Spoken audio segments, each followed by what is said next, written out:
Hello everyone, welcome to my new lecture myself Manish. तो हम लोग सीजी सेट 2018 का यहाँ पे क्वेश्चन कर रहे हैं मैथमेटिकल फिजिक्स का, ठीक है। जिसमें मैं 8-10 क्वेश्चन यहाँ पे जो मैथमेटिकल फिजिक्स में जो क्वेश्चन आया हुआ है सीजी सेट 2018 में, उसको यहाँ पे सॉल्व करा रहा हूँ, ठीक है। तो देखो, सबसे पहला क्वेश्चन इसमें क्या है, the orthogonal property of Legendre polynomial is, ठीक है। कुछ मतलब ये क्या किया, डायरेक्ट फार्मूला को ही पूछ दिया गया है, इसमें कुछ सॉल्व नहीं करना है, ये सब फार्मूला ही है, ठीक है। तो कौन सा फार्मूला इसमें सही है, orthogonal property of Legendre polynomial, ये पूछा है। ये कब आया हुआ है, तो सीजी सेट 2018 में आया हुआ है, ठीक है।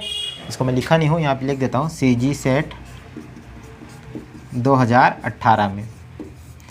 तो डायरेक्ट फार्मूला पूछा है, ऑर्थोगोनल प्रॉपर्टी क्या होता है लीजेंड्रे पॉलिनोमियल का।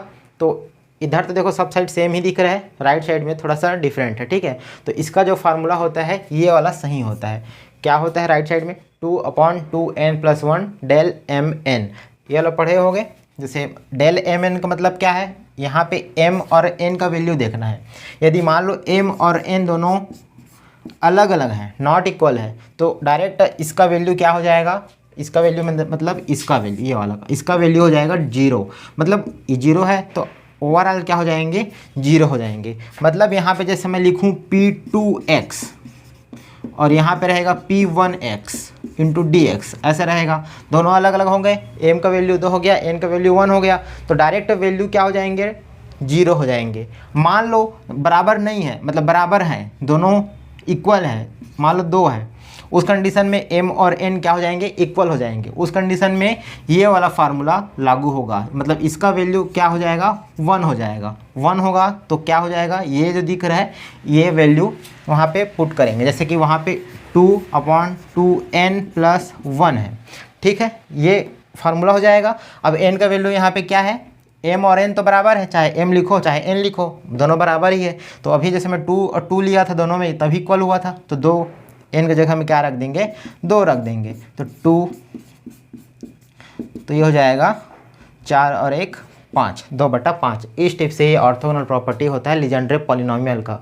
मतलब अपन को याद क्या रखना है, ये वाला फार्मूला याद रखना है, ठीक है। यदि इक्वल है तो सीधा सीधा 0 हो जाएंगे, यदि इक्वल नहीं है तब क्या होंगे, सीधा सीधा 0 हो जाएंगे। यदि इक्वल है तब इसका वैल्यू 1 हो जाता है। उस कंडीशन में यहाँ पे वैल्यू पुट करते हैं, फिर इसका वैल्यू निकल जाता है, ठीक है। बाकी ये जो इसमें देखो, ये सब में क्या है, फार्मूला गलत लिखा हुआ है। लीजेंड्रे पॉलिनोमियल के लिए फार्मूला क्या होता है, 2/2n+1, और इधर आता है डेल एम एन, जहाँ पे डेल एम एन ये होगा 0, कब, जब m is not equal to n, दोनों बराबर है, तब क्या हो जाएंगे, 1 हो जाएगा, m is equal to n। समझ में आ गया है क्या, ठीक है। देखो यहाँ पे लीजेंड्रे का पूछा है, कल के डेट में क्या कर सकता है, जैसे दूसरे का पूछ सकता है, जैसे बेसल का पूछ सकता है, या फिर हर्माइट का भी पूछ सकता है, या लाइगुरे का भी पूछ सकता है, ठीक है। क्योंकि डायरेक्ट फार्मूला ही है, इसको याद करना पड़ेगा। डेरिवेटिव करते रहोगे तो बहुत लंबा पड़ेगा, तो डायरेक्ट फार्मूला याद करना पड़ेगा। तो मैं क्या करता हूँ, बाकी दूसरे लोग को भी लिखा देता हूँ ताकि फ्यूचर के लिए काम आ जाए, ठीक है। तो देखो कुछ नहीं है, ईजी सा फार्मूला है।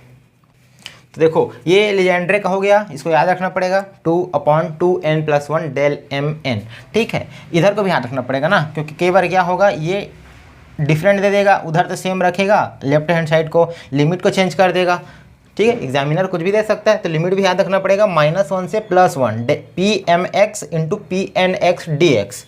तो ये पूरा कंप्लीट याद होना चाहिए। बात करें बेसल का, तो बेसल का भी लिख लो, ठीक है। बेसल का मैं लिखा देता हूँ।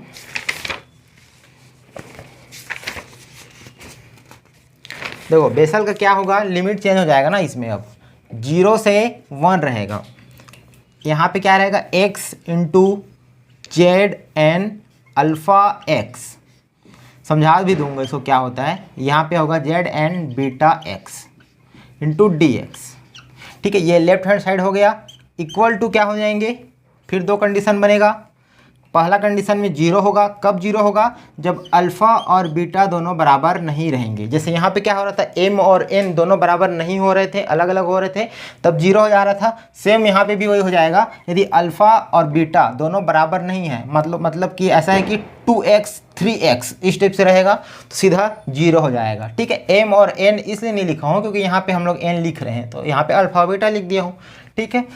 ये तो पहला कंडीशन हो गया। दूसरा कंडीशन, मान लो दोनों क्या है, बराबर हैं, तब उस कंडीशन में फार्मूला क्या हो जाता है, 1/2 ब्रैकेट में Zn+1 अल्फ़ा और ये इसका स्क्वायर। ये कब होगा, अल्फ़ा और बीटा जब बराबर रहेंगे, ठीक है। तो वहाँ पे 2/2n+1 हो रहा था, यहाँ पे क्या हो रहा है, 1/2 Zn+1 अल्फ़ा उसका स्क्वायर, ठीक है। तो इसको याद करना पड़ेगा, मतलब इसका मतलब समझ रहे हो ना, जैसे कि यहाँ पे ये n जो है ये बढ़ जाएगा, साथ में यहाँ पे अल्फ़ा बीटा का वैल्यू बराबर है, तो चाहे अल्फ़ा लिखो चाहे बीटा लिखो एक ही बात है, तो यहाँ पे अल्फ़ा लिख दिया हूँ, ठीक है। उसका भी स्क्वायर रहेगा और स्क्वायर करने के बाद इसका हाफ रहेगा।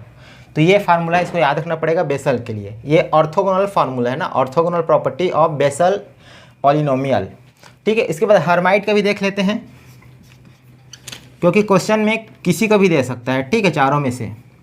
हर्माइट का देख लो, इसका भी लिखा देता हूँ मैं। तो इसमें हाँ लिमिट भी चेंज हो गया ना, इसमें -1 से +1 था, इसमें 0 से 1 है, तो लिमिट चारों का अलग अलग रहता है, तो उसको याद रखना पड़ेगा। इसमें क्या रहेगा, -∞ से +∞ रहेगा। उसके बाद इसमें e⁻⁻x², ठीक है। उसके बाद HMX × HNX dx, समझ में आ गया। देखो कुछ नहीं है, यहाँ पे सिर्फ PMX PNX था, यहाँ पर x का गुणा कर दिए हैं, यहाँ पे e⁻⁻x² का कर दिए हैं। क्यों, क्योंकि देखो हर्माइट का जब तुम लोग पूरा निकालोगे ना, उसका रोड्रिगेज फार्मूला, उसका डिफरेंशियल इक्वेशन और उसका जो और बहुत सारे फार्मूला होते हैं ना, जनरेटिंग फंक्शन, ठीक है, वो सब में e⁻x² आता ही आता है हर जगह में। तो इसलिए ये वाला फार्मूला में भी e⁻⁻x² लिखा गया है, ठीक है। बार बार इसको लिखोगे ना तो याद हो जाएगा। तो यहाँ पे समझ में आ गया LHS क्या होगा। अब RHS क्या होता है इसका, तो अगेन दो कंडीशन होंगे, जीरो हो जाएगा कब, जब m और n दोनों बराबर नहीं रहेंगे तब, ठीक है। अब बराबर रहेंगे तब क्या होगा, तो उसके लिए फिर फार्मूला आएगा 2n फैक्टोरियल n √π है, √π, ठीक है। ये फार्मूला होता है, और ये कब रहेगा, जब m और n दोनों बराबर रहेंगे तब, ठीक है। इसको लिख लेना अच्छे से, इधर मिटा देता हूँ। ये फार्मूला समझ में आ रहा होगा। इसको और इसको बस याद रखना है, और इसको बाकी 0 0 वाला सब में सेम है, जब बराबर नहीं होगा सीधा 0 हो जाएगा। ये हो गया हर्माइट का। लैगुरे का भी देख लेते हैं। इसका क्या होता है, देखो इसमें क्या होगा, 0 to ∞ रहेगा। चारों का लिमिट अलग अलग है, उसमें -1 से +1, इसमें 0 से 1, इसमें -∞ से +∞, इसमें 0 से ∞, ठीक है। तो ये लिमिट याद रखना पड़ेगा। इसमें क्या रहेगा, e⁻⁻x मल्टीप्लाई रहेगा। उसके बाद LMX × LNX dx, ये हो गया LHS। RHS में क्या होगा, RHS एकदम ईजी है, सेम जैसे कि 0 हो जाएगा, कौन कौन सा, m और n बराबर नहीं होंगे तब, m is not equal to n। यदि इक्वल है, m और n इक्वल है, तो कुछ नहीं करना है, सीधा सीधा 1 हो जाएगा, ठीक है। इसमें फार्मूला रहता था, लेकिन यहाँ पे क्या हो जाएंगे, 1 हो जाएंगे। तो ये चारों को आपको याद करना पड़ेगा, क्योंकि अभी लीजेंड्रे का दिया है 2018 में, क्या होगा बाद में 24-25 अभी जो एग्ज़ाम होगा उसमें ये सबको भी दे सकता है, ठीक है। तो इसको पूरे चारों को याद करना पड़ेगा। लिमिट को ध्यान रखना, लिमिट में कभी गड़बड़ी मत करना, -1 से +1, 0 से ∞, नहीं 0 से 1, उसके बाद -∞ से +∞, फिर 0 से ∞। बाकी ये फार्मूला ये और ये वाला याद होना चाहिए, ठीक है। आई थिंक समझ में आ गया होगा। तो ये क्वेश्चन समझ में आ गया है, ऑप्शन कौन सा सही होता, C ऑप्शन सही होता, ठीक है। फिर नेक्स्ट क्वेश्चन देखते हैं।